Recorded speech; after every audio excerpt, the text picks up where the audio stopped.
Joining us now is Nick Place and his parents, John and Michelle. I'm already crying here because I know this is hard. My team has already told me that you've agreed to join us with great hesitation because of what happened with your family and what it did.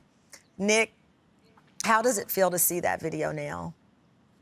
Hi, Tamron. Honestly, I wasn't aware of the video until yesterday. Oh, Yeah, but it doesn't make me feel very good. I did what I did.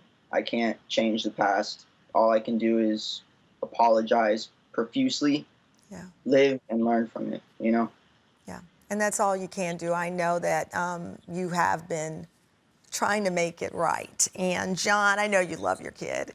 And I know in that moment, oh, I'm losing it over here. I need some tissue. I know in that moment you were trying to share with everyone what happened.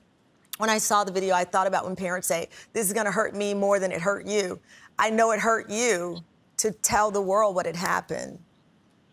Yeah. Yeah. Wow. I still get choked up even when I see the videos.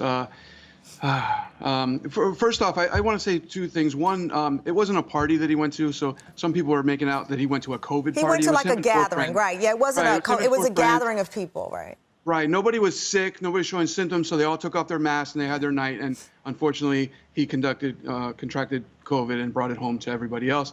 I was the only one that was really affected horribly, to where, like you said, I had to go on a ventilator and I was in the hospital for 45 days. Everyone else in the house, they pretty much just got like a flu-like symptoms, fevers, Right. Cold type stuff. But for me, it almost killed me a few times while I was in there.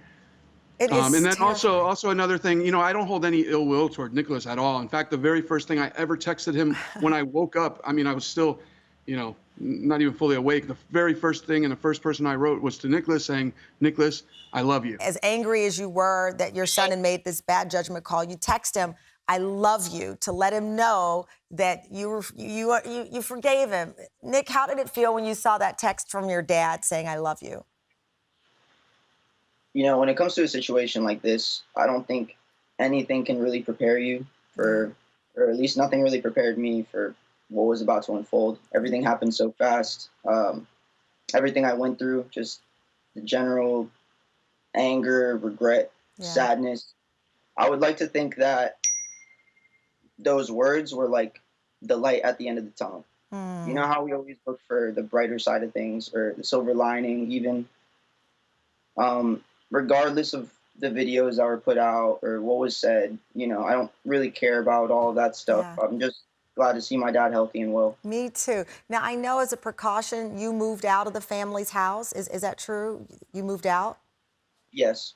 Because To protect my dad, just so I can, just return back to working and just having some normalcy. Yeah. But it's mainly to protect my father. So, Michelle, to see obviously your husband and the child you helped raise, Nick, reconcile this and then bring this painful message. I was watching your face the whole time too. I mean, what is it like going through something like this? Because it was a mistake, he didn't know, but it did have consequences that could have cost John his life. Definitely, Tamron. It was very scary. I don't know how I lived through this traumatic experience, to be honest, the past couple months, just fearing, losing my husband's life and our 6-year-old daughter, who's daddy's little girl, who all she wanted to do is see her dad. And where's daddy? Why isn't daddy calling? When is daddy coming home? So, it was very difficult. But, at the same time, when I put out that plea at the beginning, which was just for prayers, all we wanted was prayers from anybody and everybody all around the world to try to save my husband's life, because I believe in the power of prayer and it's real. And again, it was just really scary. I know Nick feels horrible for what he did, and I know everybody's 21. Like I said, the kids are kids. They're going to go out. They're going to do what they need to do. But please, it's more of a cautionary tale. This is all that it is. It's not to place the blame game on our son. It's just to bring awareness. Wear the mask. Keep the distance. Right now is not the time to be out and about and socializing and having fun like nothing's going on in the world. We are living a real pandemic. It's scary. It's real. And until it happens to your family and you live for this through this real life crisis, no one gets it. And that's just the unfortunate truth. So please understand that this is real and it can happen to your loved one, your grandparents, your parents, anybody in the home that will not survive this, unfortunately, whether if they have underlying conditions or not, you just don't know, and it's not worth the risk. It is not. And John and Nick, I'm just happy, obviously, that you were able to bring this story of how you could just move past it. Like you said, he's 21. We've all, Lord knows, I've made my long list of mistakes. And this was an unprecedented time. Nick, I know I can look in your face and you're just still beating yourself up.